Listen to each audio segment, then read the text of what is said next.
Eh bien, chers auditeurs, comme nous venons de vous le dire, nous allons aujourd'hui nous intéresser au couple. On s'est déjà intéressé plusieurs fois au couple dans notre émission Un autre monde, un nouveau monde. Mais aujourd'hui, nous allons en parler différemment avec une personne qui s'appelle Sylvie Hoc. Bonjour Sylvie Hoc. Bonjour.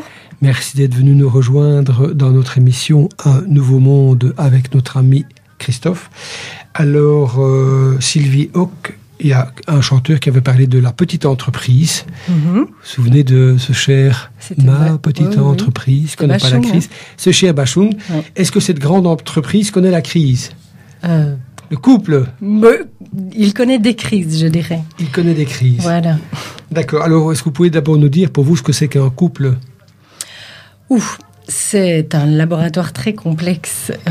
C'est la plus petite des communautés, peut-être, où il y a 2 personnes. Et c'est aussi un système où parfois il y a des déraillements dans le fonctionnement et où les enjeux sont très, très nombreux et parfois pas très bien cernés par les conjoints eux-mêmes. Alors vous-même, vous avez mis en place un conseil conjugal et familial que vous appelez CCF, donc Conseil conjugal et familial. Qu'est-ce donc que le conseil conjugal et familial ? Je dirais je parlerai plutôt de mon titre de conseillère conjugale et familiale. J'ai été formée, comme mes confrères et mes consoeurs, dans une école. Moi, c'était le CPFB à Louvain-la-Neuve.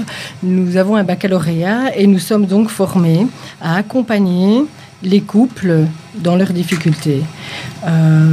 Grosso modo, nous sommes formés à différentes approches. Principalement à l'approche humaniste de Carl Rogers, à l'approche analytique des conflits de couple, et nous sommes aussi sensibilisés à l'approche systémique, puisque, comme je le disais, le couple est un système, finalement.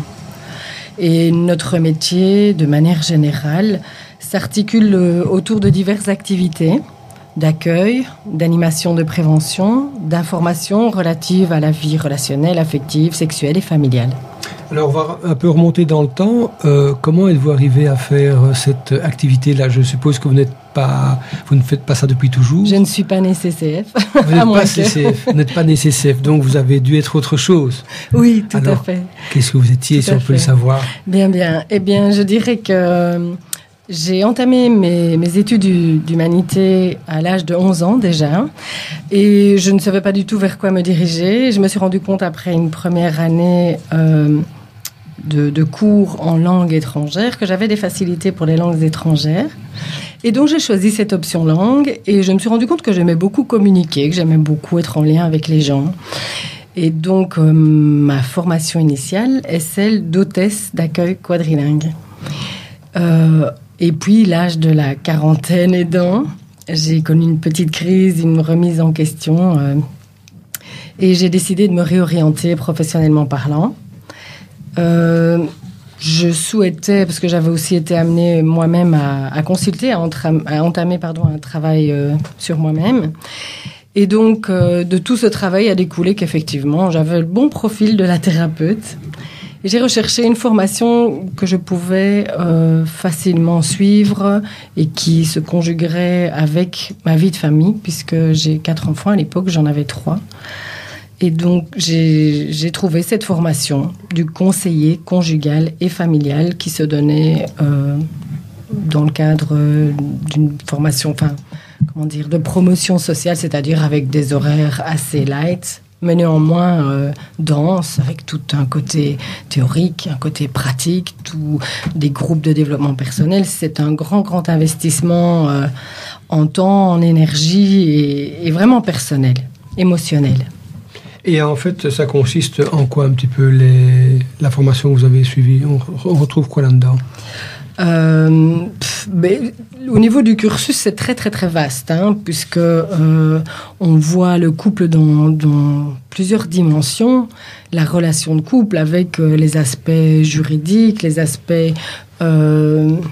médicaux, entre guillemets, avec on a des cours de psychopathologie, on a des cours de sensibilisation donc à différentes approches thérapeutiques. Et nous sommes censés, nous devons, bien sûr, prester des stages qui nous permettent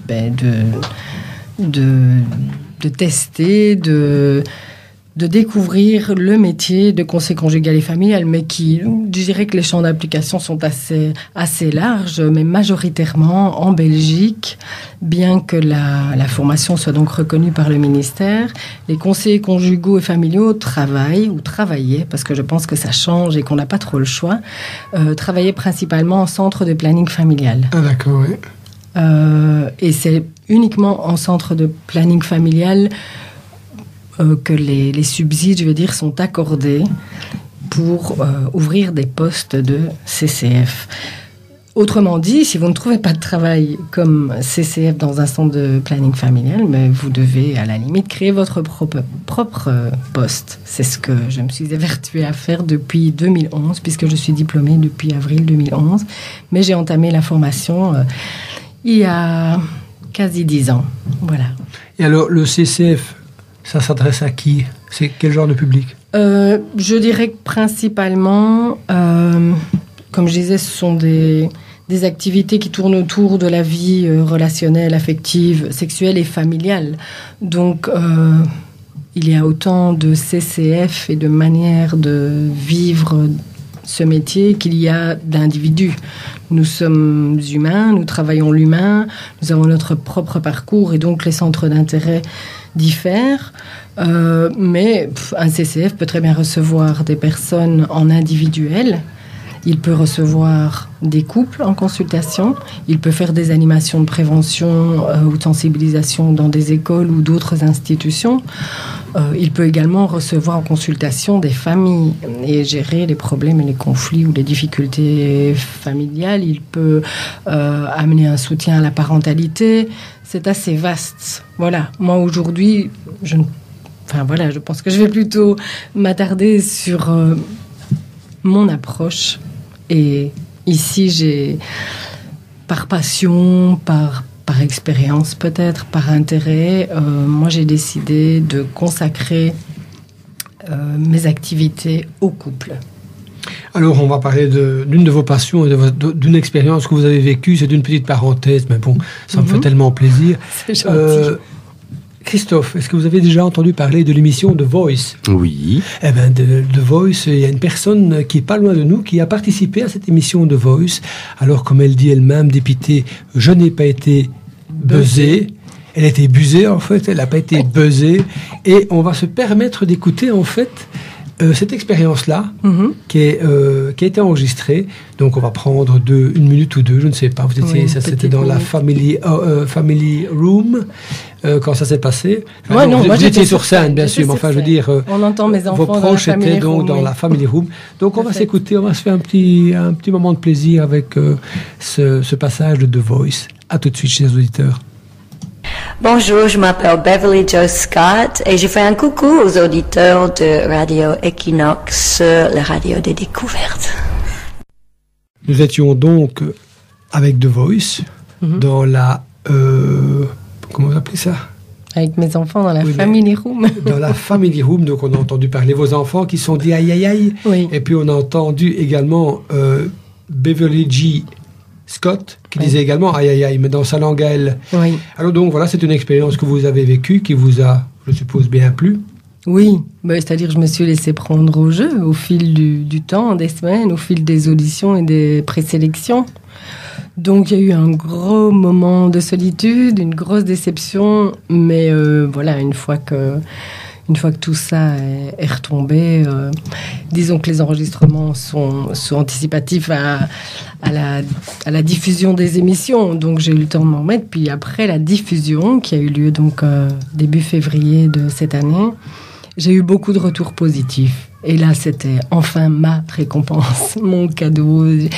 Ce qui m'a le plus récompensé, je dirais, ce sont les commentaires de personnes...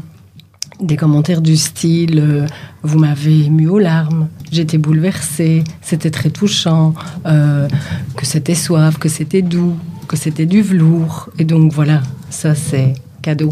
Merci. Très bien, super. On referme la parenthèse de The Voice et on laisse continuer cette émission qui est en train de tourner pour l'instant. Et on revient à votre travail actuel, donc conseillère conjugale. Alors vous avez dit tout à l'heure que suivant le type de personnalité, on traitait cette activité différemment. Mais en tout cas, peut-être pas la traiter vraiment différemment. Nous avons les mêmes outils. Certains conseillers conjugaux peuvent utiliser plus certains outils que d'autres. Certains peuvent être plus enclins à voir le couple comme un système et à travailler avec cette approche systémique. C'est vrai que, de par mon vécu, mes expériences personnelles, le suivi et le travail personnel que j'ai fait sur moi, j'ai été très sensible à l'approche psychanalytique des conflits de couple. Je trouve qu'il y a moyen de faire une lecture intelligente, judicieuse de ce qui se joue au sein de cette relation, grâce à cette approche psychanalytique, entre autres. Par exemple, et peu de gens le savent, mais il semblerait que les gens recherchent au sein de la relation couple un peu l'idéal qu'ils ont connu, que nous avons tous connu, dans la fusion à la mère. Autrement dit, on recherche apparemment à être comblé. À la mère, pour le garçon? Non, pas du tout. Toujours la recherche à la mère. Le donc fœtus, l'enfant. Pour la fille comme pour... Oui, c'est ça. Okay, c'est la relation vraiment fusionnelle. Or, la plupart d'entre vous savent qu'on connaît effectivement dans une relation amoureuse des moments fusionnels et ils sont très importants parce que ce sont ces moments qui permettent de nourrir le couple et de traverser les moments plus difficiles. Néanmoins, un conjoint ne peut jamais vous combler au même titre que votre mère ou votre père ne peuvent jamais vous combler. Ils ne peuvent pas vous épargner tout. Donc, voilà, c'est une lecture qui, moi, m'a interpellée dans mon vécu propre, parce qu'on a des attentes qui sont, bien sûr, légitimes. Et la relation de couple, elle a cela de particulier qu'elle permet... que c'est un engagement à long terme, qui a des attentes, qui a une mise à nu au propre comme au figuré, d'ailleurs. Et que donc, on se montre parfois sous un jour plus fragile et qu'on attend le soutien, on attend beaucoup de choses. Il y a lieu aussi de donner. Comme je dis souvent aux gens qui viennent en consultation chez moi, dans une relation de couple, c'est 50-50. Je pense que chacun des deux a le même pouvoir de soigner la relation et chacun des deux a le même pouvoir de l'abîmer. Donc, voilà, moi, je suis... plutôt encline à partager mon expérience ou ma connaissance de ce qui se joue dans cette relation de couple. Et je dis également, pour en revenir à ce côté, donc, a priori, c'est cette recherche de fusion que nous avons au début, quand l'idylle commence et qu'on a l'impression... je suis sûre que les auditeurs qui nous entendent se disent « Mais oui, c'est vrai, quand on rencontre quelqu'un, qu'on tombe amoureux, bon, déjà, c'est pas anodin. Le choix amoureux, il n'est pas anodin. Il est inconscient, mais il y a des choses qui se jouent aussi là, qui se rejouent. Et donc, lorsqu'on tombe amoureux, on se dit « Mais on se ressemble, on a les mêmes idées, on voit beaucoup de points communs. » Et puis, inévitablement, avec le temps, avec les expériences, avec les moments partagés, on se rend compte... j'allais dire on se rencontre, comme dit, oui, lapsus, comme dirait ma fille cadette, on se rencontre. On se rend compte qu'il y a une altérité. Et au lieu de voir la richesse de cette altérité, on s'inscrit dans une relation duelle et on n'est plus alliés, on est l'un contre l'autre alors qu'on devrait être alliés l'un tout contre l'autre, je crois. Bien dit ça. C'est très chouettement bien dit. Mais est-ce que vous avez parlé il y a quelques secondes, donc l'autre ne peut pas tout combler, ni le parent, ni le conjoint. Exactement, oui. Alors, j'ai envie de vous demander, est-ce que c'est vraiment nécessaire de tout combler déjà ? Non, bien sûr que non. Moi, je ne le pense pas. Mais je pense que les gens, lorsqu'ils tombent amoureux, ont beaucoup d'attentes. C'est ça. C'est logique en même temps. Enfin, je dis, mais où est la limite, où est la frontière entre, comme je dis, les attentes légitimes et les attentes qui ne seront jamais satisfaites. J'ai reçu il y a peu un couple dont la dame exprimait très clairement des attentes de relations complice, de dialogue, etc., etc. Et il disait, mais enfin, ce qu'on voit dans les films, est-ce que ça existe ou est-ce que ça n'existe pas? Et je lui ai dit, mais si vous avez envie que ça existe pour vous, ça pourrait exister pour vous. Moi, je n'en sais rien si ça existe. Mais vous, de quel type de relation avez-vous envie? De quel type de relation avez-vous besoin? Et donc, dans cette altérité, je pense que lorsque les divergences, les différences deviennent trop pesantes et mettent une distance et distendent en fait le lien qu'il y a entre les conjoints, comment dire, oui, cette distance fait que on ne voit plus le commun, mais on en arrive à la limite à l'inverse de ce qui se passe au début de la rencontre, c'est à ne voir que ce qui ne va pas. Et je dirais que, pour en revenir à votre question initiale, moi, je suis très touchée quand je peux contribuer, en fait, en accompagnant les gens à un mieux-être de leur couple, de leur relation, mais aussi leur permettre, sur base de leurs propres ressources, d'accéder à l'ambivalence. C'est-à-dire, oui, j'aime mon conjoint. Oui, je l'ai rencontré et je suis tombée amoureuse de lui ou d'elle parce qu'il y avait ceci et cela qui me plaisait chez elle. Ceci qui m'inspirait parce que j'avais envie de ressembler à ça, ou ceci qui était commun à ce que je suis. Mais au fil du temps, je pense que je ne sais pas s'il y a une relation de couple idéal. Peut-être qu'on a chacun notre vision, notre image du couple idéal, de notre couple idéal. Mais quelque part, pouvoir accéder à cette ambivalence, c'est accepter le fait que l'autre ne puisse pas nous combler. Et que se rendre compte que dans un couple, il y a aussi, c'est un peu tridimensionnel, il y a l'homme, l'entité homme, à part entière. Il y a la femme, l'entité femme à part entière. Et puis, il y a l'entité couple. Pour en revenir à cette question d'une de mes patientes, le couple, c'est pas 1 plus 1, ils ne formèrent plus qu'un. C'est 1 plus 1 égale 3, comme je viens d'expliquer. Et donc, que fait-on de cette entité couple? Comment en prendre soin? Quelle identité a-t-on envie de lui donner? Et voilà, j'amène, je dirais, petit à petit dans l'accompagnement des gens qui sollicitent mes services, je les amène à prendre conscience de ça. On va aller plus loin dans ce que vous dites. On va d'abord faire une deuxième pause musicale. Oui. Et votre choix, c'était quoi, Christophe? C'était Hurt, je crois. C'était Hurt. Bon, voilà. C'est de qui? En fait, c'est une chanson interprétée, et je pense qu'il l'a écrite aussi, par Johnny Cash, qui malheureusement n'est plus parmi nous, mais bon...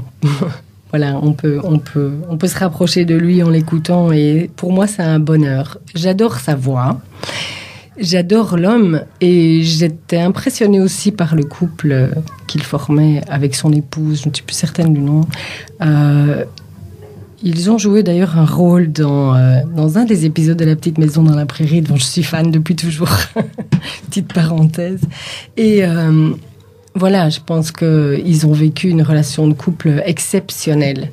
Et cette chanson Hurt, c'est-à-dire blessure, douleur, c'est l'histoire, probablement son histoire, d'un junkie, d'un homme qui se fait du mal, qui se shoot, qui se pique, pour qui la piqûre de l'aiguille de seringue est tellement... routinière et habituelle, commune. Et voilà, il dit aux autres, vous pourriez avoir tout cet empire de saleté, de noirceur. Et à la fin de la chanson, donc, il dit qu'il est obligé de se faire du mal, donc de se piquer pour voir s'il vit encore, s'il a encore du ressenti. C'est terrible, c'est d'une violence à son propre égard. Donc ça me percute. Et puis d'un autre côté, à la fin de la chanson, il dit, et cette chanson, il l'a chantée vraiment dans ses derniers jours, dernières années de vie, il dit que s'il pouvait tout refaire à des millions de miles d'où il est, sans doute il prendrait soin de lui et il trouverait une manière de prendre autrement soin de lui. Ok, on va passer ça. Equinox, ça va vous changer de la radio. On aime bien ce petit jingle-là. C'était Johnny Cash avec Hurt. Oui. Votre choix musical. Donc vous avez expliqué pourquoi. Alors on continue, nous sommes toujours donc dans le CCF, c'est-à-dire 3 lettres pour dire conseil conjugal et familial. Alors on en revient à notre émission. Les gens qui viennent chez vous, en fait, ils viennent chercher quoi ? Parce que bon, quand ils viennent, je suppose que c'est pas au début de leur idylle, c'est plutôt en cours ou peut-être même en fin, non ? Ça dépend. Franchement, ça dépend. Ce qu'il y a de commun aux couples qui viennent consulter, je dirais que c'est une souffrance, tout simplement. Et que, quelles que soient les raisons, il y a des couples, effectivement, des parents qui ont 20, 25 ans de vie commune. Il y a des couples qui ont un passé conjugal, déjà des familles recomposées, avec tout ce que ça implique aussi comme bouleversement. Et je dirais que dans la vie, notre vie est jalonnée de rituels, de passages, de changements, de bouleversements, et que le plus souvent, suivant un processus de réflexion, de recherche d'informations, de communication, de réorganisation du temps ou du cadre de vie, les couples s'adaptent aux nouvelles situations qui se présentent à eux, mais il arrive que dans des périodes vraiment de grande mouvance, suite à un divorce, on doit faire son deuil, mais on a été blessé, on a une blessure, c'est pas évident de se relancer, de prendre le risque à nouveau d'investir une relation amoureuse. Et donc, confronté à certaines difficultés, ben parfois, oui, il y a un mal-être, il y a un malaise, l'atmosphère est pesante, on doute, on vit des déceptions, des frustrations, où on éprouve de la rancœur, on est inquiet pour l'avenir, on n'arrive plus à communiquer, on n'a pas de projet commun, on est au bord de la rupture, on se demande pourquoi on est encore ensemble, parfois après X années, parce qu'on a pris le temps, peut-être pendant quelques années, de se consacrer à l'éducation, à l'accompagnement des enfants. Mais le couple, s'il n'est pas soigné d'emblée, s'il n'est pas considéré à sa juste valeur, quand les enfants s'en vont, ce qu'on appelle le nid vide, il y a parfois des symptômes qui apparaissent. Et on se regarde en chien de faïence, on se dit, mais qu'est-ce qu'il advient de notre histoire de couple ? Et donc, oui, parfois aussi, les circonstances de la vie ou des aléas, des événements extérieurs comme la maladie, une perte d'emploi, un enfant malade, enfin, ça peut être tellement de choses, font que on change parce qu'on essaie de s'adapter. Et en changeant l'un et l'autre, chacun de son côté, pour tenir le coup, vaille que vaille, mais parfois, on crée une distance, on n'est plus sur la même longueur d'onde. Et donc... c'est vrai que les couples qui viennent me solliciter sont parfois dans un état vraiment soit dans une période de crise et au bord de la rupture, soit vraiment découragés, attristés. C'est très commun aux couples qui viennent consulter. Et d'ailleurs, je pense qu'en individuel, les gens qui vont consulter un thérapeute, en général, c'est parce qu'ils souffrent. Voilà. Alors justement, quand vous parlez de couple d'individuels, est-ce qu'il vous arrive d'avoir un couple qui vient tout seul ? C'est-à-dire, par exemple, en général, les femmes sont plus courageuses. Hein. Donc, est-ce que il vous arrive d'avoir, par exemple, d'abord la femme qui vient, en vous expliquant un petit peu ses misères, et en vous disant, est-ce que vous pouvez faire quelque chose pour moi ? J'essaierai d'amener mon mari. Est-ce que ça vous arrive ? Je dirais que c'est l'inverse qui est plutôt arrivé. Ah bon ? Des gens qui venaient en couple... Et puis, d'un commun accord, je parle d'un commun accord entre deux, et avec mon accord aussi, évidemment, si l'un des deux a plus besoin d'être accompagné d'aide et que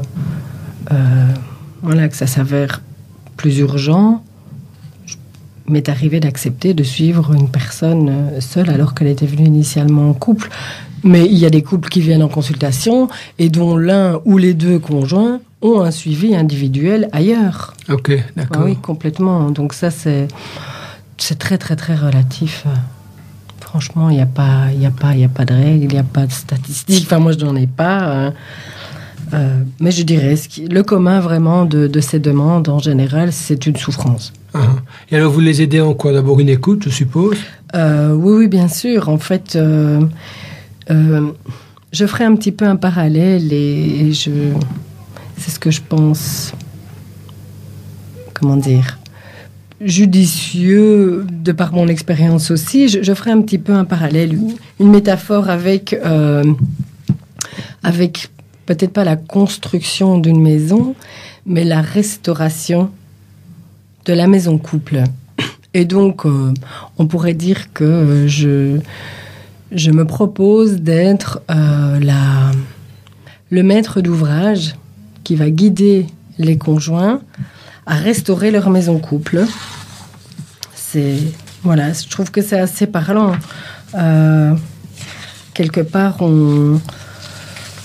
il y a plusieurs dimensions aussi, dans un chantier de restauration. Il faut tenir compte de plein de paramètres. Et grosso modo, moi, c'est ce que je me propose de faire avec les couples, c'est de les guider étape par étape dans cette restauration de leur maison couple. Et donc, ensemble, en tenant compte des goûts, des désirs, des besoins de chacun, en laissant libre cours à leur créativité. Parce que finalement, moi, je suis la médiatrice, je peux donner ponctuellement des conseils, je peux parler de façon différente de communiquer, voilà, mais en laissant vraiment libre cours à leur propre créativité, en mettant à profit leurs compétences et leurs atouts respectifs, on peut ensemble donc redéfinir l'architecture de leur maison couple et celle dont ils sont tous les deux au final les murs porteurs. C'est eux qui choisiront les matériaux de finition, qui imagineront la décoration intérieure et puis qui parleront de l'atmosphère qu'ils souhaitent qu'il y règne. Voilà, je dirais que c'est une métaphore, mais c'est assez parlant. Autrement dit, si nouveau je fais un parallèle avec une rénovation, restauration de bâtiments, de maisons, ici la maison couple, on pourrait dire qu'il faut tenir compte de chacun au niveau du couple, mais aussi quand il y a des enfants, chacune des personnes qui vit au sein de ce système familial. Que prévoit-on comme espace commun? Que prévoit-on comme espace individuel? Puisque chacun a besoin de son propre espace. Je parlais de la décoration et de l'atmosphère qui y règne. Quelles sont nos valeurs? Quelles sont nos valeurs respectives? Quelles sont nos valeurs communes? Quels sont nos besoins et nos désirs respectifs et communs? Donc, voilà, je pense qu'en travaillant sur ces différents points, au final, on permet, comme je disais, mais peut-être justement pas d'être dans cette relation qu'on souhaite fusionnelle à tout prix, alors que, à la limite, c'est un peu étouffant, non? Le fusionnel, je me le dis, c'est gai, c'est agréable, c'est nécessaire, comme je le disais, mais je pense que si on était contraint, forcé de tout le temps être en fusion, ce serait un peu étouffant. Donc chacun doit pouvoir se réaliser de son côté. Et puis le couple en lui-même, cette entité couple qui a sa propre identité, doit pouvoir aussi se réaliser. À la fois dans l'intimité, à la fois dans la vie sociale. Et je dirais que pour sortir de cette relation duel, c'est-à-dire au lieu de se vivre comme des alliés, comme je disais tout à l'heure, des alliés vers un projet commun en étant non pas l'un contre l'autre, mais l'un tout contre l'autre, le fait de mettre en mots, déjà les souffrances, de pouvoir accéder au pardon. Parce qu'il y a des couples qui viennent où ils se sont fait du mal, voilà, pas volontairement, mais où l'un et l'autre souffrent de ce que l'autre lui a imposé parfois. On ne peut pas redémarrer, je pense, si on ne pardonne pas. En même temps, on ne peut pas pardonner si l'autre ne demande pas le pardon. Donc, ce sont toutes des choses, voilà, que j'amène et que je partage avec les couples et qui disent « mais oui, oui ». Et donc, sortant de cette relation duel et en mettant sur pied, en créant de nouvelles fondations solides à leur maison couple, je dirais que toutes ces valeurs, tout ce fonctionnement, on pourrait dire ce règlement d'ordre intérieur du couple va être le tiers qui va permettre de sortir de la relation duel. Ok, on se rend compte qu'on n'est pas d'accord, on n'est pas sur la même longueur d'onde. Oui, mais nous avions préconisé ceci. Nous avions dit qu'on ferait comme ça dans telle situation. Ça ne veut pas dire que tout ça est figé. Parce que, comme je le dis, il y a des tas de situations, des aléas qui font qu'il faut à chaque fois en fait, garder à tout prix le dialogue et pouvoir communiquer quand il y a des changements qui arrivent et qu'il faut se réadapter et modifier le fonctionnement. C'est logique. Dans un couple, dans une famille où il y a des nourrissons, on n'a pas le même fonctionnement que dans une famille où ces nourrissons sont devenus ados. Mais ça a un impact, bien sûr, sur la vie de couple, sur la vie de tout le monde, mais aussi sur la vie de couple. Et donc, voilà, moi, je suis centrée sur ce couple et je dirais que ce qui me motive, c'est d'avoir le plaisir, la joie, de connaître l'émotion, de voir en face de moi des gens qui ressentent un soulagement, qui parviennent à mettre en mots les choses et à s'écouter mutuellement, respectivement, à accéder à plus de compréhension, plus d'empathie, qui osent aussi reprendre le risque du lien et des petits risques, parfois pas grand-chose. Parfois vraiment pas grand-chose, quoi. Mais les liens, quand ils sont fort distendus, il arrive qu'on aille se coucher sans même plus se dire bonne nuit. Alors que quelque part, on aimerait bien que l'autre nous dise bonne nuit. Mais si l'autre ne nous dit pas bonne nuit, qu'est-ce que ça nous coûte à nous de le dire à sa place? L'objectif n'est-il pas de rester en lien et de pouvoir se dire bonne nuit? Donc voilà. Maintenant, comme je disais tout à l'heure, c'est 50-50. Donc il faut que dans un accompagnement comme celui-là, il y ait un désir d'améliorer cette relation, de refaire les fondations. Il faut que le désir, il vienne des deux côtés. Il faut que la remise en question soit possible des deux côtés. Voilà. Et il faut... Enfin, c'est vrai que parfois, on touche des choses douloureuses, mais les toucher, en prendre conscience, les mettre en mots, c'est déjà thérapeutique. C'est clair. On va continuer sur notre lancée. Je voudrais d'abord donner vos coordonnées. Donc, vous avez un site qui s'appelle Cercle de Parole Créative. Donc, parole sans S, créative, forcément sans S. Tout en un mot, Cercle tout attaché. sans S aussi, oui. Cercle de Parole Créative, donc on va dire tout au singulier, c'est plus facile. .com. Oui. Vous avez un email qui s'écrit SHOCK CCF, donc en fait c'est votre prénom Sylvie, avec votre nom HOCK CCF @gmail.com, donc SHOCK ccf@gmail.com et un téléphone, le 0474 13 11 92, 0474 13 11 92. On va refaire une dernière pause musicale parce que le temps galope, il nous reste à peine 20 minutes. Alors, mon cher Christophe, le choix c'était Francis Lalanne avec La Maison du Bonheur. On va voir ce que nous propose La Maison du Bonheur. Equinox.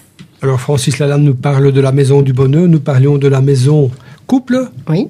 Alors, j'avais envie de vous demander comment fait-on pour éviter que cette maison couple s'effrite? Parce que bon, à un moment donné, on vient chez vous, mais est-ce qu'il n'y a pas moyen d'entretenir de manière à ce que la façade, les plafonds, les planchers ne soient pas vermoulus? Essayer de maintenir ça en état. Comment fait-on? Est-ce possible d'abord? Mais je pense que c'est tout à fait possible, sinon il n'y aurait pas de couple qui dure et qui perdure. Mes parents vont d'ailleurs, je leur fais un petit clin d'œil, fêter en septembre prochain leurs 60 ans de mariage. Donc, félicitations, monsieur. Oui, voilà. Vous êtes courageux. Merci pour maman. Très bien.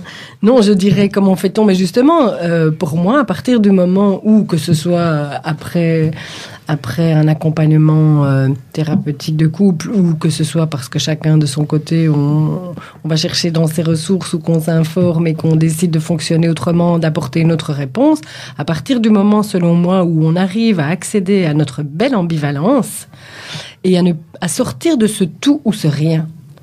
C'est ça qui est pénible, c'est que ou bien il faut qu'on ait tout, que l'on soit combler, et fatalement, comme c'est pas possible et qu'on connaît des frustrations, alors on se dit, si c'est pas ça, ce sera ailleurs.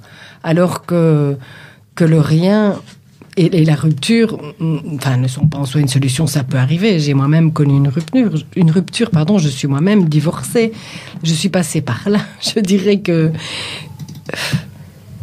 mon outil de travail, c'est aussi moi, avec tout ce vécu, cette expérience et le travail que j'ai fait. Donc, moi, je dirais que pour maintenir ça, c'est garder la communication. En tant que CCF, il m'arrive de donner des petits conseils du style apprenez à parler en termes de jeu, ne dites pas des généralités, ça coupe le dialogue, ne portez pas un doigt accusateur sur votre conjoint en disant tu n'as pas fait ceci, tu n'as pas fait cela, parce que quand on parle en termes de tu, on tue l'autre et on tue la relation. Donc voilà, moi j'ai pas de recette miracle. Comme je dis, il y a mon expérience, il y a mes compétences, les connaissances. Je me suis inscrite dans un parcours professionnel qui implique une formation continue, et donc je présume qu'au fil des années, tout ça va encore changer, s'améliorer, peut-être s'affiner. Voilà. Et question qui va peut-être me coûter 10 ans de purgatoire, mais enfin je la risque quand même. Aïe. Est-ce que le couple doit-il spécialement durer? Je vous dis, est-ce qu'un couple est fait pour durer une vie? Parce que on est parti sur le principe qu'un couple, ça doit durer éternellement, éternellement, en tout cas la durée d'une vie. Oui. Mais est-ce que vous croyez que naturellement un couple doit durer une vie? Ah, pas du tout. Non. Est-ce que j'ai dit ça? Ah non, c'est la question que je pose. Non, moi je dirais que mon projet, mon désir, c'est d'accompagner les gens qui sont en relation de couple, qui sont en souffrance et qui souhaitent rester malgré tout dans cette relation de couple. Mais il m'est arrivé par exemple aussi d'accompagner un couple qui était, dont l'homme et la femme étaient issus d'une vie antérieure conjugale, et donc ils allaient former une famille que l'on appelle recomposée, avec, comme je l'ai dit tout à l'heure, tout ce que ça peut impliquer comme demande d'adaptation. C'est pas toujours facile pour les enfants, pour le couple, Et je pense que, pour l'avoir vécu moi-même, ce processus devrait se faire step by step, vraiment petit à petit, et permettre à tous les protagonistes de faire connaissance les uns avec les autres et de s'apprivoiser. Moi, j'ai fait ça pendant 3 ans avant de vivre maritalement avec le papa de ma fille Canette. Et donc, il m'est arrivé d'accompagner un couple où, eux, très vite, ils ont décidé de tout mettre en commun. Et puis là, ça a été la catastrophe. Et finalement, après tout le travail en consultation, c'est comme pour repartir de zéro, comme pour établir de nouvelles bases plus solides. Ils se sont séparés, ils ont repris chacun un logement personnel, avec des moments de vie commune. Et voilà, je n'ai pas de nouvelles. D'ailleurs, je vais prendre une fois de leurs nouvelles. Je n'ai pas vraiment de leurs nouvelles. Ils m'ont justement, simplement, après mon audition à The Voice, envoyé un petit message pour dire qu'ils m'avaient vu et qu'a priori, j'avais assuré. C'était très gentil. Donc, et sur ce message, il y avait la signature de leurs noms respectifs, de leurs prénoms respectifs. Et ça montre que, bien que ne vivant plus sous le même toit, ils étaient toujours en lien. Donc non, je ne pense pas qu'un couple doive spécialement durer. Mais moi, comme je le dis, je souhaite accompagner les couples qui, eux, ont envie de tenter de sauver le navire, on va dire comme ça. Et je peux très bien les accompagner à justement quitter le navire, mais dans le respect. Et de la manière la plus sereine possible, en sachant que de toute façon, c'est douloureux. Alors, j'avais entendu une superbe phrase que vous pourriez redonner à vos patients, je ne sais pas comment vous appelez ça. Une histoire n'est pas finie tant qu'elle ne finit pas bien. C'est fort possible, oui. Oui, clairement. Parce qu'il reste toujours des petits morceaux qu'il faut de toute façon nettoyer tôt ou tard, et donc je trouvais que cette phrase était très belle. Alors en fait, je vais redonner une nouvelle fois vos coordonnées, cercledeparolecreative.com, tout ça en un mot et au singulier. Votre email shockccf@gmail.com. Votre téléphone 0474 13 11 92. On parle du couple pour ceux qui nous rejoignent. Et vous avez une bonne nouvelle à nous annoncer, c'est que si vous voulez, on peut avoir une séance découverte. Oui, tout gratuite, c'est surtout ça qui était intéressant. Oui, effectivement, parce que j'ai décidé, un peu avec l'expérience, je me rends compte que s'occuper de la restauration d'une maison de couple, ça prend du temps, ça se fait pas du jour au lendemain. Mais néanmoins, chaque couple a son histoire, chaque couple est unique, il a sa propre réalité, et donc je souhaite proposer des parcours d'accompagnement différents qui soient adaptés à la réalité de chacun des couples, et pour pouvoir établir ensemble le parcours qui conviendrait le mieux, sans aucun engagement de leur part. De toute façon, oui, je propose effectivement aux gens qui seraient tentés par cet accompagnement de venir, de prendre rendez-vous via un formulaire sur mon site ou via mon numéro de téléphone, de prendre rendez-vous pour une séance découverte, gratuite. Alors moi, je suis venu chez vous pour voir comment ça se passait. C'est très agréable. C'est très cosy. C'est sympa. Donc, j'invite les gens à aller vous visiter.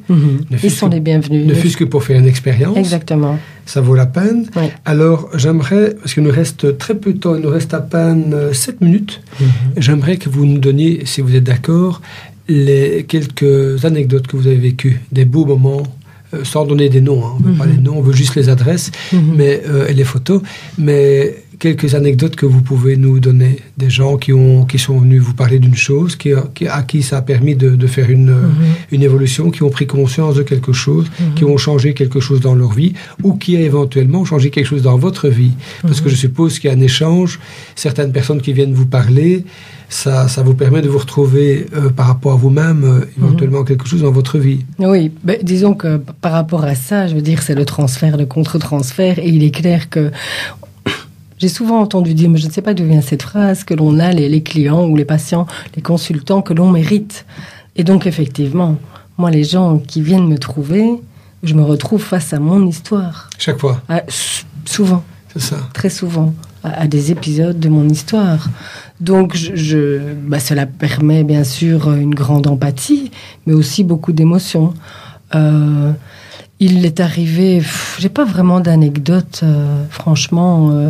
Je dirais que il est arrivé parfois que j'entends une réflexion de l'un des conjoints ou que je sois témoin d'un petit signe de complicité ou de quelque chose. Mais c'est plus d'une phrase. Il est arrivé une fois, mais je me souviens plus de la phrase, d'entendre un conjoint parler de son couple, mais de manière tellement différente que de la manière dont il en parlait en arrivant lors de la première consultation. Et j'en étais émue aux larmes, et je l'ai dit. C'est ça que je trouve extraordinaire dans l'approche humaniste de Carl Rogers. Il est question de congruence, d'être vraiment présent à soi. Et effectivement, quand on est humain, qu'on travaille l'humain, parfois on vous renvoie votre histoire en pleine figure et il faut faire avec. Et c'est pour ça aussi qu'en tant que professionnel, on s'engage à des supervisions individuelles ou parfois de groupe, parce que ça ne nous laisse pas indemnes, fatalement. C'est ça. Voilà. Okay, ça ne veut pas dire pour autant que c'est invasif. Ce que vous proposez, c'est vous accompagner suivant ce que la personne désire, à l'écoute de l'autre, des deux autres. C'est eux qui amènent la matière. C'est ça. Oui, de ce qu'ils veulent amener, en tout cas. Oui, de ce qu'ils veulent, de ce qu'ils sont prêts à amener. Et puis parfois, il y a des résistances. Parfois, c'est vous qui avez dit ça, le plus long chemin. Le chemin le plus long et le plus difficile pour l'être humain mesure 40 cm. C'est passer de la tête au cœur. Voilà. Et il arrive effectivement, je le constate régulièrement, que les gens fassent travailler leur cerveau gauche, soit dans le raisonnement, dans l'analyse, et ne soit pas dans le ressenti. Et puis il faut laisser descendre. Et quand on arrive à l'imaginaire ou à l'émotionnel, là je dirais qu'on avance peut-être un peu mieux, un peu plus vite. Oui, mais je suppose que dans la relation de triangulation que vous proposez, puisqu'il y a le couple et vous, je suppose que dans le couple, il y a parfois une des deux personnes qui va vous dire quelque chose qui n'avait jamais été dite ou jamais entendu par l'autre, et qui va le faire découvrir. Il va se dire, tiens, mais je n'ai jamais compris ça. Ou bien même si vous dites quelque chose, il va, en parlant, se rendre compte de quelque chose que lui-même n'avait jamais ressenti de lui-même. Oui, mais tout à fait. Et donc ça peut déconnecter certaines choses, ouvrir des portes, etc. Parce que je suppose que les disputes au départ, c'est souvent, entre guillemets, des petits dérapages qui ont... Ben oui, il est arrivé d'ailleurs aussi que dans mon bureau, des gens se disputent. Ah bon? Que l'un des conjoints sorte pour aller fumer une cigarette parce qu'il n'en pouvait plus. Donc ça veut dire qu'ils rentrent vraiment dans la discussion, quoi. Ils sont pas là. Oui, voilà. Mais c'est-à-dire qu'ils sont là, mais c'est comme si moi j'y étais plus. Limite, voilà. Mais c'est pas grave. On le travaille, on en reparle après. C'est aussi de la matière pour avancer. Non, mais d'un autre côté, ça veut dire qu'ils y tiennent, parce que quelqu'un qui viendrait un petit peu légèrement en se disant bon, qui dit ce qu'il veut, ça m'est égal. Si s'accroche, ça veut dire que pour eux, ça a du sens quelque part. Ben oui, en fait, c'est un peu l'objectif. Hein, c'est de redonner du sens à cette relation. C'est ça. Ça implique également qu'on laisse son ego à l'entrée de la maison, ou bien? Oh non, moi je crois pas. Non, on vient avec tout. Non. Oui, parce qu'il y a l'homme qui vient, il y a la femme qui vient, et puis il y a l'entité couple que j'amène si eux ne viennent pas avec. Ok, super. Donc nous avons parlé de CCF avec Sylvie Hoc. Voilà, conseil conjugal et familial, c'est ça. Donc CCF. Je redonne vos coordonnées. cercledeparolecreative.com au singulier. Votre email shock@gmail.com. Votre téléphone 0474 13 11 92 et vous avez exactement 1 minute et demie pour dire ce que vous avez envie. J'aurais peut-être envie de partager une phrase d'une thérapeute chez qui je suis allée en consultation tout un temps et qui un jour m'a dit « Soyez une bonne mère pour vous ». On parlait tout à l'heure de cette recherche qu'on a connue dans la fusion maternelle. C'est clair qu'en grandissant, dès qu'on coupe le cordon, on est bien contraint finalement de trouver nos propres ressources. Et je pense que si au sein du couple, chacun est un bon parent pour lui-même, il pourra sans doute être un bon parent, entre guillemets, symbolique, pour son couple. Et donc j'aurais envie de dire à tous les auditeurs, soyez une bonne mère pour vous. Prenez soin de vous. Ce sera la dernière parole. Christophe? Oui. On se voit la semaine prochaine. On se voit la semaine prochaine. On se voit la semaine prochaine pour un autre sujet. Avec plaisir, oui. Et bien voilà, chers auditeurs, donc à la semaine prochaine. Et nous terminons avec notre générique, notre indicatif habituel. À tout bientôt. Merci. Au revoir. Au revoir.